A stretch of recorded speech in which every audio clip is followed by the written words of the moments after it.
Why not just destroy us? You clearly have the firepower. Because we're not conquerors. 3 months after the Battle of Sol, as the Galactic News Networks had named it, the Galactic Council met in emergency session. But this time the meeting was very different. The council chambers had been rebuilt on neutral ground. The 7 original member species still attended, but they sat in smaller chairs now. At the head of the table, in a position of honor, sat humanity's representatives. Captain Jiho, now promoted to Fleet Admiral, sat at the center of the human delegation. Beside him was Ambassador Taeyang, who had spent years trying to negotiate peace before anyone listened. Dr. Hana attended as Chief Military Advisor. Admiral Yuna appeared via hologram, still managing Earth's defensive systems from the hidden command center. The room was quiet. The species that had laughed at Jiho 6 months ago now looked at him with fear and respect. Emperor Krathnor attended in person, still recovering from his wounds. War Master Vextra sat with his head bowed, his military career destroyed. Representatives from a dozen other species that had never bothered to meet with humans before now filled the gallery, all wanting to hear what humanity had to say. Ambassador Taeyang stood to speak first. His voice was calm but firm. 6 months ago, I stood in the old council chambers and warned you that Earth was holding back our military strength. You laughed. Captain Jiho came here and asked you to stop raiding our colonies. You mocked him. We sent diplomatic messages for 3 years before that. You ignored them. We did everything we could to avoid this war. He looked around the room. And yet some of you are still confused. You still don't understand why we hid our strength. You think we deceived you. So today we're going to explain exactly what humanity did and why we did it. Dr. Hana stood next, activating a display that showed Earth's early space exploration. When humanity first developed faster than light travel, we were excited. We thought we would find friends among the stars. We thought space would be full of civilizations that valued exploration and science. The display changed to show recordings of galactic conflicts, species being conquered, worlds being destroyed, weaker civilizations being enslaved or eliminated. Instead, we found this. We found empires built on conquest. We found species that believed strength was the only thing that mattered. We watched the Draconites destroy 3 civilizations in our first 10 years of space travel. We saw the Vex Collective absorb smaller species into their hive structure. We learned quickly what kind of galaxy this was. Another display showed Earth's decision-making process. So humanity held a vote. Every nation on Earth participated. The question was simple. Do we build a massive military and join the cycle of conquest? Or do we try something different? The vote was clear. We would be peaceful. We would be explorers and traders. But we would also be prepared. Fleet Admiral Jiho took over the presentation. We began building defenses immediately. We registered ships with the Galactic Council as required. Small numbers, just enough to seem capable of basic defense. But we didn't register everything. The treaties didn't require us to. We found every legal loophole, every gap in the requirements, and we used them. The display showed the construction timeline, 70 years of building ships in secret, hollowing out moons and asteroids, creating defensive installations disguised as mining operations, training generations of soldiers and officers who kept the secret. We spent 70 years preparing for a war we hoped would never happen. Every human knew about it. Every one of us contributed to it, but none of us talked about it outside our own space, and why? The question came from the ethereal representative. If you had this strength, why hide it? You could have prevented wars, stopped conflicts, ruled large portions of the galaxy, Dr. Hana answered. Because ruling the galaxy wasn't our goal. We studied history. We knew what happened to empires. They grow, they become corrupt, they fall. They create enemies. They make everyone around them afraid or angry. We didn't want that. We wanted to explore. We wanted to trade. We wanted to meet other species and learn from them. But we also wanted to be safe. So we made a choice. Appear weak to avoid making enemies, but be strong enough to survive if enemies came anyway. Commander Minho spoke next. He had been invited to represent the colony worlds that had suffered from raids. I commanded Perseus 7 when the Draconites attacked with 80 ships. I had 3 frigates and 200 soldiers. I was supposed to die. My colony was supposed to be conquered. But Earth kept its promise. The hidden fleet arrived. The fleet that you all thought didn't exist. And they saved us. His voice became harder. You see, that's what you never understood about humans. We don't build weapons because we want to use them. We build weapons to protect our people. Every ship, every gun, every defensive platform was built with one question in mind. What if someone attacks our families? What if someone threatens our children? What will we do to keep them safe? The answer was whatever it takes. Officer Suman, attending from Earth via hologram, added her perspective. I've worked in the Hidden Command Center for 15 years. I've seen every message you sent dismissing our concerns. Every report you filed calling us primitive. Every intelligence assessment that said humans were no threat. And every time we had to decide, do we correct them? Do we show our strength? Or do we wait? Officer Doyen continued. We waited because revealing our strength too early would have made us a target. If we had shown you 4,000 ships when we only had 20 colonies, you would have seen us as a threat and united against us. By the time you finally pushed us too far, we had enough strength and enough territory that revealing the truth would be a deterrent, not a provocation. Officer Sora spoke about the technology. You've all analyzed the battle recordings by now. You've seen our weapons, our shields, our coordination systems. Some of you think we must have found ancient technology or had help from some unknown benefactor. The truth is simpler. We developed it ourselves. Human scientists worked on these problems for decades. We invested resources into research that you spent on conquest. We built universities instead of slave camps. We rewarded innovation instead of punishing creativity. That's why our technology advanced beyond yours. The Draconite Emperor stood slowly. The room went silent. Everyone remembered the recordings of his flagship being disabled by the Luna Fortress. I came here to make a statement, Krathnor said. His voice was different now. Quieter, humble. The Draconite Empire has ruled this sector for 5,000 years. In that time we conquered hundreds of species. We believed we were the strongest. We believed strength gave us the right to take what we wanted. He looked at the human delegation. Then we met humans, and they taught us something we had forgotten.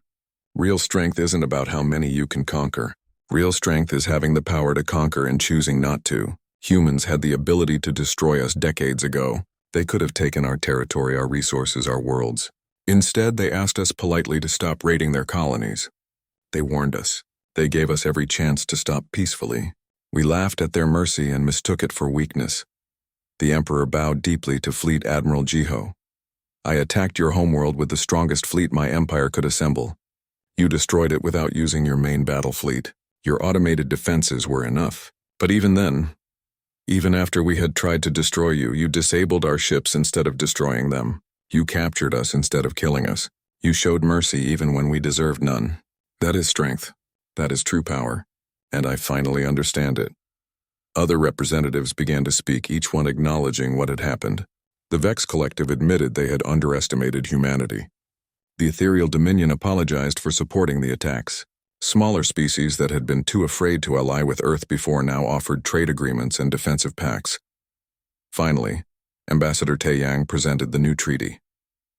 Earth proposes the following. We will maintain the largest military fleet in the galaxy, not to conquer but to protect. Any species that is attacked without cause can call on us for help. We will share defensive technology with any species that agrees to our peace terms. We will not establish an empire. We will not force anyone to join us. We will simply be strong enough to ensure that conquest is no longer the primary path to power in this galaxy. The treaty included strict provisions. No more slavery. No more genocides. Disputes would be settled through arbitration or limited conflict, not total war. Species caught violating these rules would face human intervention. The implied threat was clear. Humanity would enforce the peace with force if necessary. You're creating an empire anyway, one representative argued. You'll be the dominant power. You'll make the rules, Fleet Admiral Jiho responded. We're creating a protection system. Yes, we'll be the strongest military power. But we won't rule you. We won't take your resources. We won't force you to adopt our culture or our government. We'll just make sure that the strong can't prey on the weak anymore. If that sounds like an empire to you, then you've forgotten what empires actually do. Dr. Hana added, and here's the important part. We're still holding back. The room went silent. What we showed you in the battles was impressive, yes. 4,000 ships. Advanced technology. The Sole Defense Grid, B. Captain Jiho's ship, the Indomitable, hung in space like a silver monument to human determination. They saved us, Lieutenant Bora. The fleet gathered in Draconite space was the largest military force assembled in 300 years, 2,400 warships from 4 different empires. The Draconites provided the bulk of the force. The Vex Collective sent their notorious swarm ships. The Ethereal Dominion contributed their energy weapons platforms. The Kral Republic added their heavy assault carriers. War Master Vextra stood on the command deck of his flagship, the Burning Claw. Around him, holographic displays showed the massive fleet in formation. 4 empires united against one small species that had dared to deceive them. They will see this fleet and surrender, Vextra said to his officers. No rational species would fight against such numbers. And if they don't surrender? His tactical officer asked. Then we will destroy every human colony in the outer sectors. We will blockade their homeworld. We will show the entire galaxy what happens to species that lie about their military strength. The galactic order must be maintained. At the human defensive line, Captain Junho stood on the bridge of the EDF horizon. His carrier was one of the largest ships in the human fleet, but it looked small compared to what was coming. Beside him, tactical officers Minji and Jiwan monitored the approaching enemy force. They think they're going to scare us, Minji said, watching the numbers climb on her display. 2,400 ships, Jiwan almost laughed. They still don't understand. They saw 300 of our ships at Perseus 7 and thought that was everything. Now they bring 8 times that number and think they've won before the battle starts. Should we tell them? Minji asked. Admiral Yuna's orders are clear, Junho replied. Let them come. Let them commit fully. Then show them the truth. No half measures this time. They want to see our full strength? We'll show them. The Allied fleet crossed into the outer colonial zone.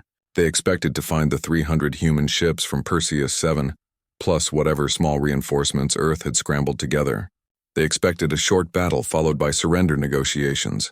What they found instead was 4,000 human warships waiting in perfect formation. On the Burning Claw, alarms started screaming.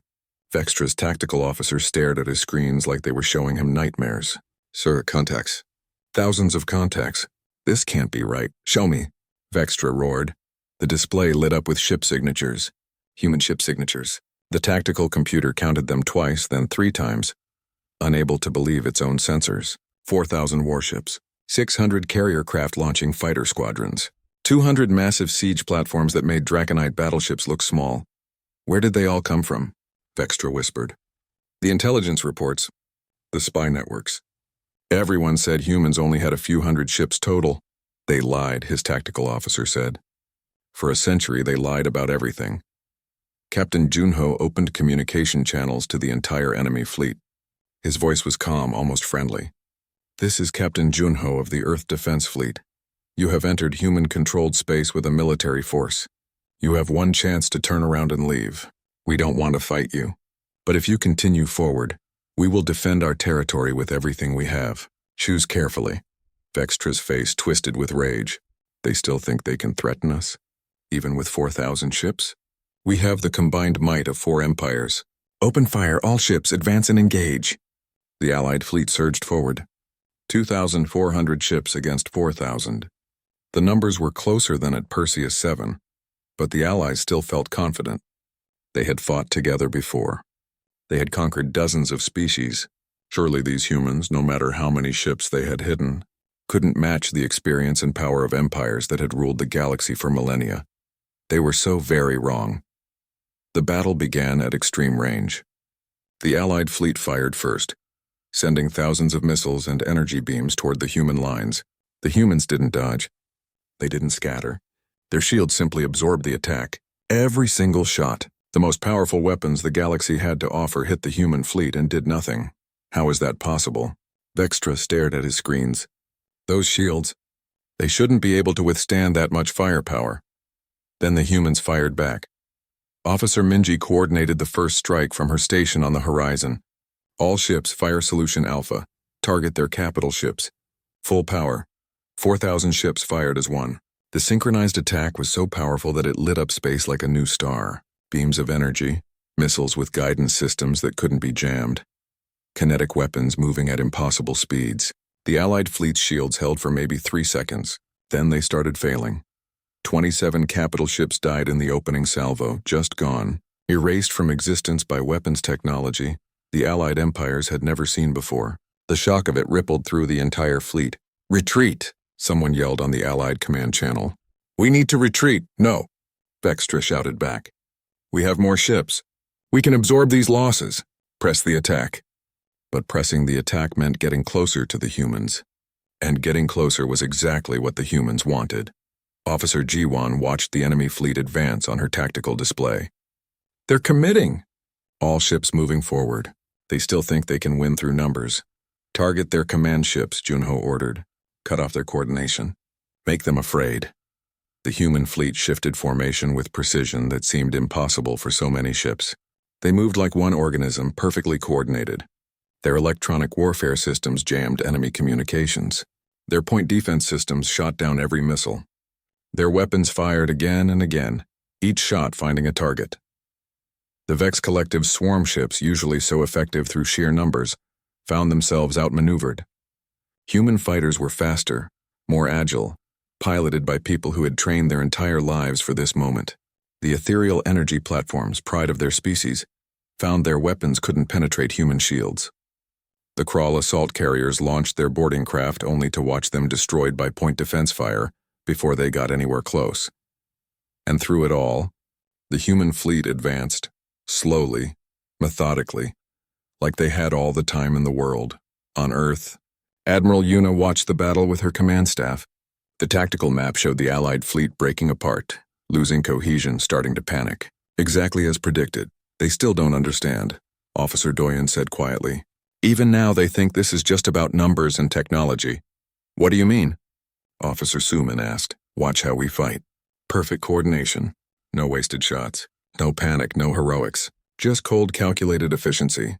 We've been planning for this for 70 years. Every scenario. Every possibility. They're fighting with pride and anger. We're fighting with mathematics and preparation."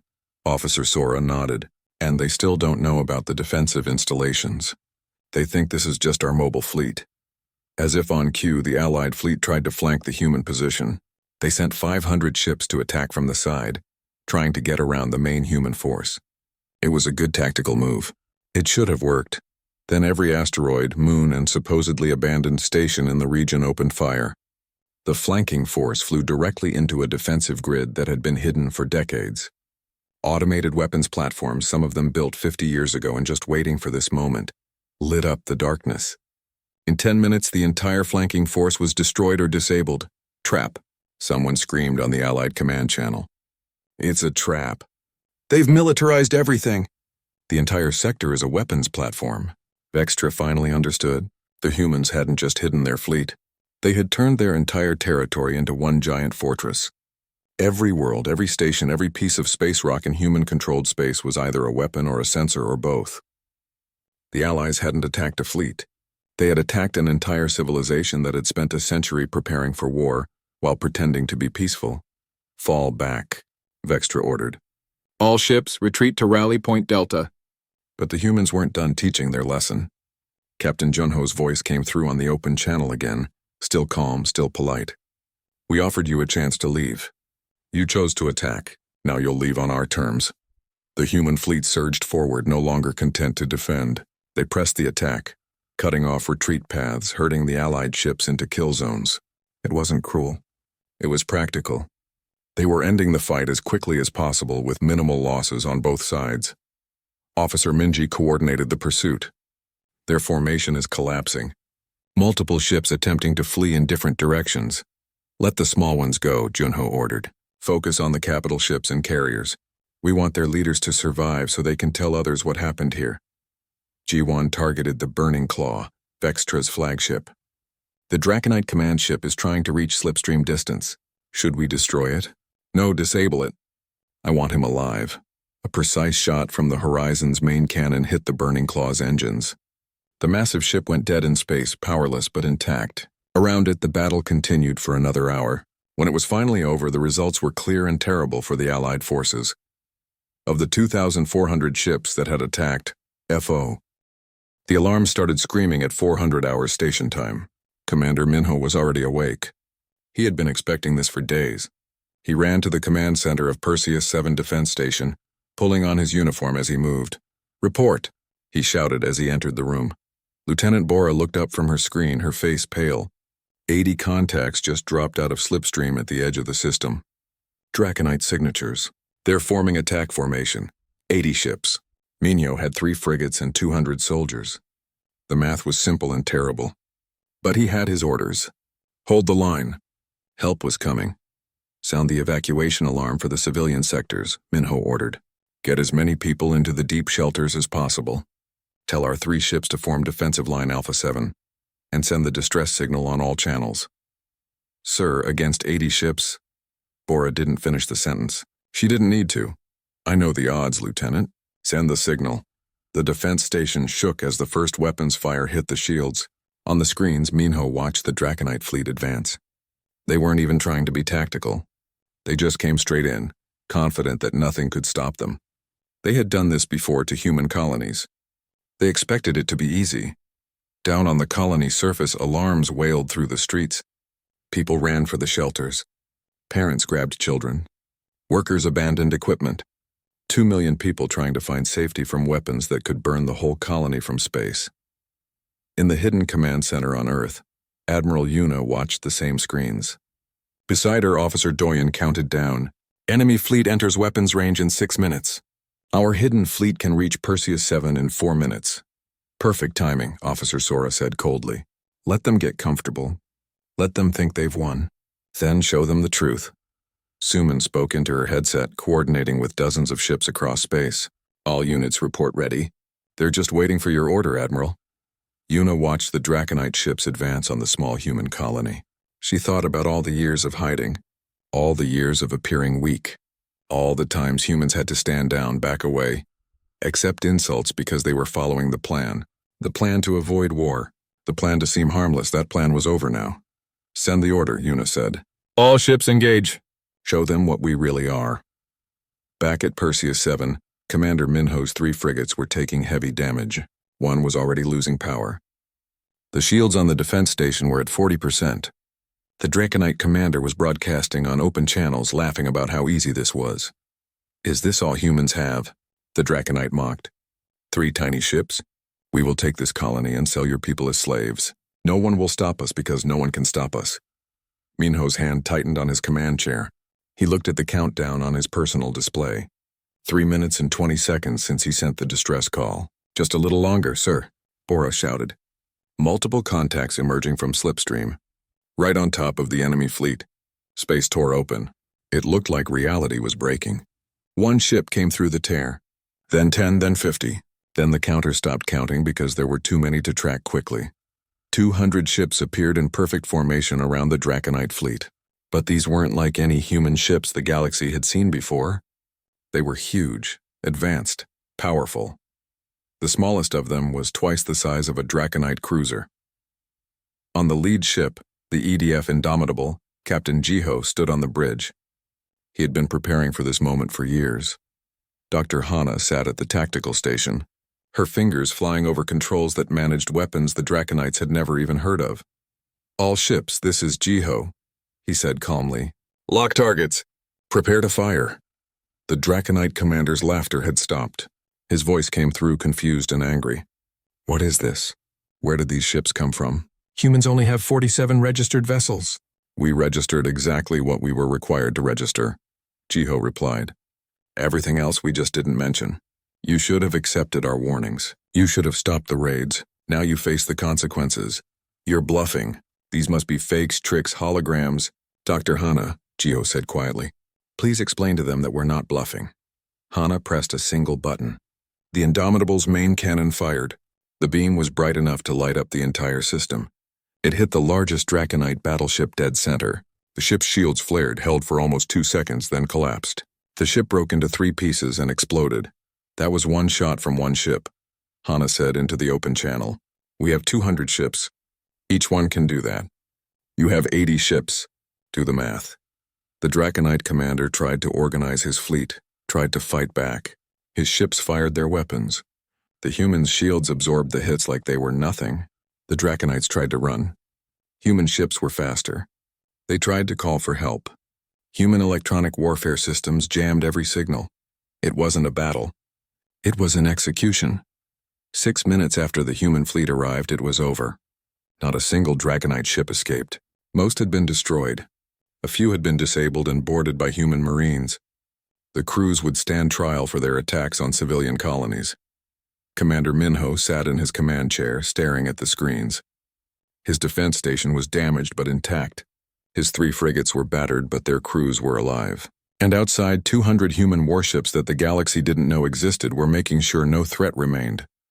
Lieutenant Bora, Minho said softly, send a message to all civilians. The attack is over. We are safe. Earth kept its promise. Across the galaxy, news networks exploded with the story. Human ships, hundreds of them.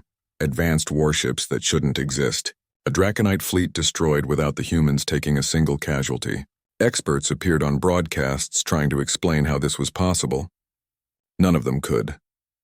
On the Galactic Council station, Counselor Vextra watched the battle recordings in his private chambers. He played them again and again, the human fleet appearing from nowhere. The casual way they destroyed 80 Draconite warships, the power of their weapons, the speed of their ships. They've been lying to us, he said to his aide. For 100 years they've been lying about their strength. What do we do? The aide asked nervously. We attack. We attack with everything. We cannot let them get away with this deception. We must show the galaxy that Draconites are still the dominant power. But sir, they just destroyed our 3rd fleet with ease. Then we send 10 fleets, Vextra roared. We send 100. We have thousands of ships. They cannot have more than a few hundred hidden away. We will crush them. His aide bowed and hurried away to send the orders. Vextra watched the battle recording one more time. Something bothered him about it. The way the human ships moved. The way they fought. It wasn't desperate or angry. It was calm. Controlled. Like they had been holding back even while destroying an entire fleet. He pushed the thought away. Impossible. They had shown their hidden cards. Now the Draconites would show why they had ruled this part of space for thousands of years. On Earth, in the hidden command center, Admiral Yuna received reports from Captain Jiho. 0 casualties. Complete victory. The Draconite fleet eliminated. Perseus 7 saved. The galaxy knows now, Officer Doyen said. Every news network is broadcasting the battle. They're calling it impossible. Good, Yuna replied. Let them think about it. Let them wonder what else we've been hiding. Officer Suman looked worried. Admiral, intelligence reports that the Draconite Empire is gathering a massive fleet. They're not backing down. They're escalating. How many ships? Estimates suggest over 2,000. And they're calling in allies. The Vex Collective is mobilizing. The Ethereal Dominion is sending support. They're forming a coalition. Admiral Yuna nodded slowly. She had expected this. The powerful species of the galaxy couldn't let humans get away with hiding their strength. They had to respond or look weak themselves. Pride would drive them to war. How many ships do we have ready for deployment? She asked. Officer Sora checked her displays. Our full fleet consists of 4,000 warships, 600 carrier craft, and 200 siege platforms, plus all the defensive installations we've built over 70 years. And they still think we only have around 300 ships total, Doyen added. They think Perseus 7 was our entire hidden fleet. Yuna almost smiled. Almost. Then they're in for another surprise. Start moving the 2nd and 3rd fleets into position. If they want a real war, we'll give them one. But we'll do it on our terms. We'll show them that Perseus 7 wasn't us revealing our strength. It was us being polite. The officers began entering commands, moving pieces on a galactic chessboard. Ships that had been hidden in asteroid fields and nebulae began to move. Defense platforms that had been disguised as mining stations activated their weapon systems. Across human space, the true military strength of Earth began to wake up. The Draconites thought they had seen humanity's hidden cards. They thought the battle at Perseus 7 was Earth showing everything it had. They were wrong. That battle was just the first page of a very long book. And humanity was about to teach the galaxy a lesson about underestimating the species that chose peace, but prepared for war. Commander Minho stood on the observation deck of his repaired station, looking at the human fleet that still protected his colony. Captain Jiho stood in the massive hall of the Galactic Council station. The room was built for giants and it made him feel small. Around him sat 7 different alien species. each one representing empires that had ruled space for thousands of years. They looked at him like he was a child who had wandered into an important meeting. He had traveled 3 weeks to get here. Earth had sent messages for 3 years before this. Polite messages, urgent messages, messages with evidence and data. The council had ignored them all. Now they could not ignore him because he stood right in front of them. Honorable council members, Jiho began. His voice echoed in the huge chamber. I come here with a final warning from Earth and all human colonies. The raids on our border worlds must stop. A sound like laughter came from the Draconite section. These were the ones causing problems. They looked like massive lizards that walked on 2 legs. Their leader, Counselor Vexitra, leaned forward. His teeth were sharp and yellow. A warning? Vextra's voice was full of mockery. From humans? You have been in space for only 100 of your years. We have ruled the stars for 10,000. You control 12 small worlds. We control thousands. What can you possibly warn us about? Other council members made sounds that might have been agreement or amusement. Jiho felt his jaw tighten, but he kept his face calm. Behind him, Ambassador Taeyang shifted nervously. They both knew this would not go well. We have asked politely, Jiho continued. We have shown you evidence of your ships attacking our mining stations, killing our people, taking our resources. We have followed every diplomatic path available to us. Now I stand here and tell you directly, stop the attacks or face consequences. This time the laughter was louder. A counselor from the Vex Collective, an insect-like creature with multiple arms, clicked its mandibles. Consequences? What consequences can you offer? Your entire fleet consists of 47 registered warships. The Draconite Third Fleet alone has 80 ships. The Empire has thousands. Do you think you can threaten us? Jiho took a deep breath. We are not threatening. We are warning. There is a difference. Earth has been following the Galactic Peace Treaties exactly. We have registered our military assets as required. We have limited our expansion as requested. We have done everything right. But the raids must stop, or what? Vextra stood up. He was 3 times Jiho's height. Will you file another complaint? Send another message we will ignore? Face reality, human. Your species is weak. You are prey pretending to be predators. Go home, protect your worlds if you can. The strong take what they want in this galaxy. That is how it has always been. Ambassador Taeyang stood up beside Jiho. His voice was steady despite his fear. Then let it be recorded that Earth gave you every chance to stop peacefully. We came here in good faith. We asked only that you follow the same laws you forced us to follow. You have refused. The consequences are now yours to face. The council dismissed them without another word. Security drones escorted them back to their ship. As they walked through the corridors, Taeyang whispered to Jiho, "Did we really think this would work?" "No," Jiho admitted. "But we had to try. We had to give them the chance. Now no one can say we didn't warn them." On their ship heading back to Earth, Jiho sat with Dr. Hana in the secure conference room. She was his chief military advisor and one of the smartest people he had ever met. She pulled up files on her display screen. "They think we only have 47 warships," Hana said quietly. "They believe we are weak and helpless." "I know," Jiho replied. "They have no idea what Earth has been building for the past 70 years. I know." Hana looked at him seriously. "If we reveal our true strength, everything changes. The galaxy will never look at humanity the same way. We chose to appear weak for a reason. We wanted peace." Jiho thought about the colony reports he had read. Perseus 7 had been raided twice this year. 15,000 people dead in the last attack. The Draconites had laughed about it in their news broadcasts. They called it sport. "We tried peace," Jiho said. "They took our kindness for weakness. They killed our people because they thought we couldn't fight back. Maybe it's time they learned the truth." Hana nodded slowly. "I'll send the recommendation to Admiral Yuna. She'll take it to the Defense Council on Earth." "What will you recommend?" "Phase 2 protocols. Full deployment authorization. If they attack another colony, we show them what we've really been building." Hana's fingers moved across her screen. "Do you know why we hid our strength, Captain?" "Tell me." "Because humans study history. We saw what happened when strong species met weak ones in this galaxy. Conquest, slavery, extinction. When we first reached the stars and saw how things worked out here, we made a choice. We would be strong enough to defend ourselves, but we would appear weak enough that no one would fear us. We wanted to explore and trade, not fight wars. That plan didn't work very well," Jiho said bitterly. It worked for 100 years. That's not bad.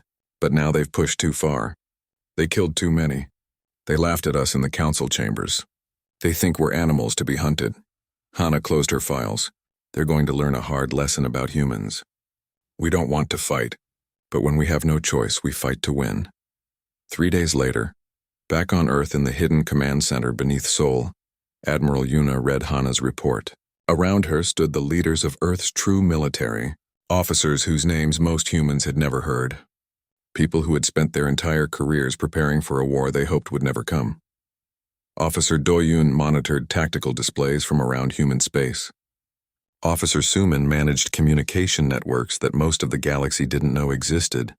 Officer Sora controlled weapon systems that had never been fired in anger. They all waited for Admiral Yuna's decision. "How long until the Draconites attack again?" Yuna asked.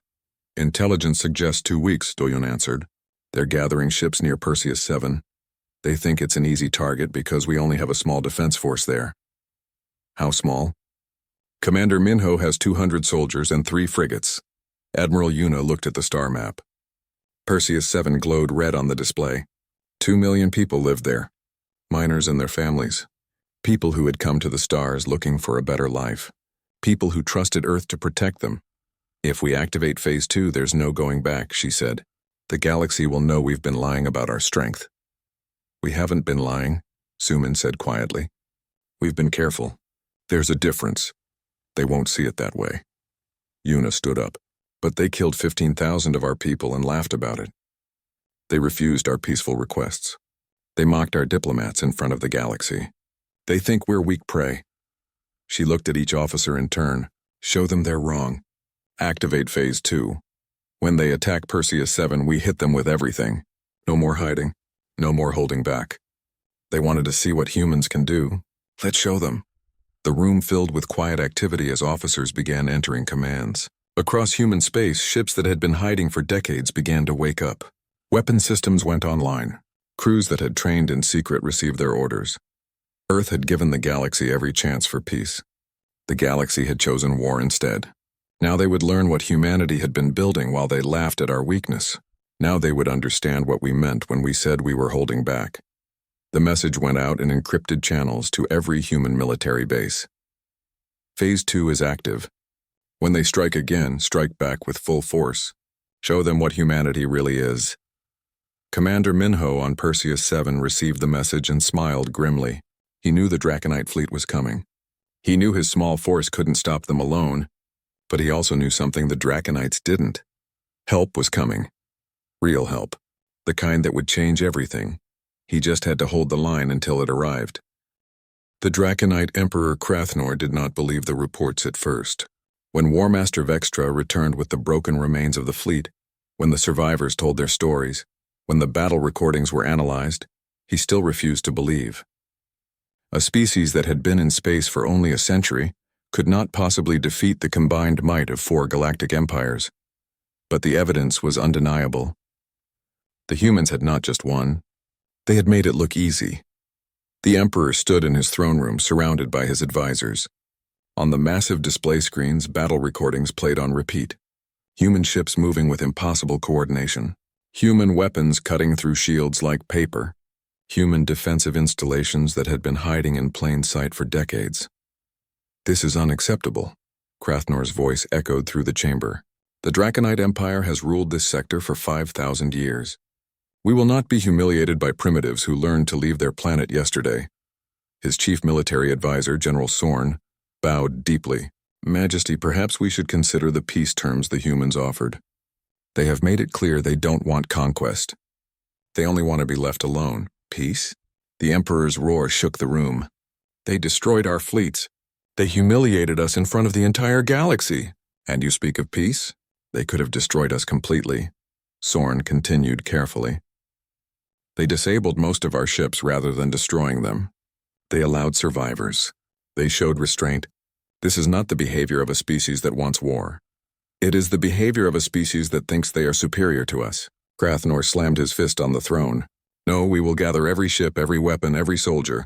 We will attack their homeworld directly.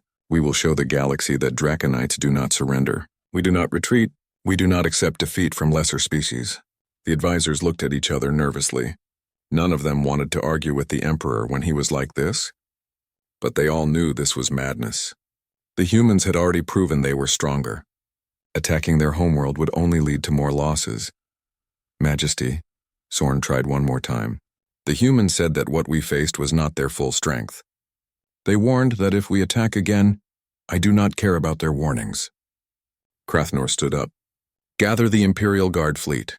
Recall every ship from every border. I will lead the attack personally. If the humans want war, I will give them war. 2 weeks later, the largest Draconite fleet ever assembled left their home territory. 800 warships, including 3 super dreadnoughts that were each 5 kilometers long. The super dreadnoughts were ancient vessels, built during the last great Galactic War 300 years ago. Each one carried enough firepower to destroy a planet.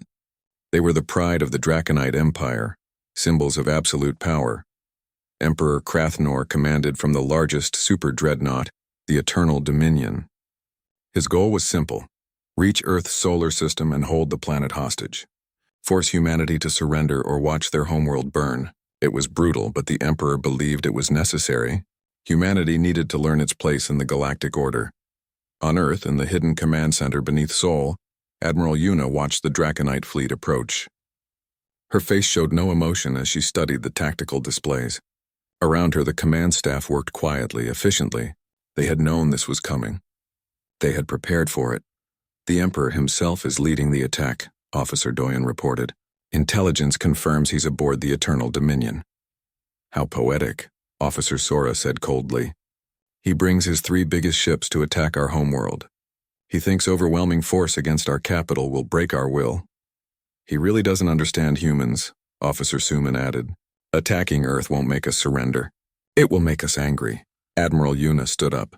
He wants to see our full strength? He wants to attack Earth itself? Very well. Activate the Sol defense grid. Show him what we've been building since before his great-grandfather was born. She walked to the center of the command room where a holographic display showed the entire solar system. For 70 years, we've been fortifying this system. Every planet, every moon, every significant asteroid. We turned our entire home system into a fortress because we knew someday someone would be stupid enough to attack it. Today is that day. Show them what humanity does to protect its home. The commands went out across the solar system. On Mercury, weapons platforms hidden in mining operations came online. On Venus, orbital defense stations dropped their camouflage. The asteroid belt lit up with thousands of hidden installations. Mars revealed that its entire defense network was 10 times larger than anyone had known. Jupiter's moons began broadcasting targeting data. Saturn's rings hid weapons platforms that had been in place for 50 years. And Earth's moon, Luna, began to split open. The Draconite fleet entered the solar system at the edge, beyond Pluto's orbit. They began their advance toward Earth, confident in their firepower. Emperor Krathnor stood on the bridge of his flagship, watching Earth get closer on his screens. A single blue world, he said to his officers. So small, so fragile, and yet they thought they could challenge us. Majesty, his sensor officer called out. I'm detecting unusual readings from the inner planets. Multiple power signatures activating. Their defense fleet gathering, Krathnor said dismissively. We expected that. How many ships? It's not ships, Majesty. It's everything. Every planet is lighting up. Every moon. The asteroid belt. They've militarized their entire system. On the tactical display, the solar system transformed from a peaceful collection of planets into a nightmare of weapons platforms, defense grids, and military installations. The counter at the bottom of the screen tried to calculate the number of defensive positions and gave up, just displaying thousands. This is impossible, Krathnor whispered. No species has ever done this.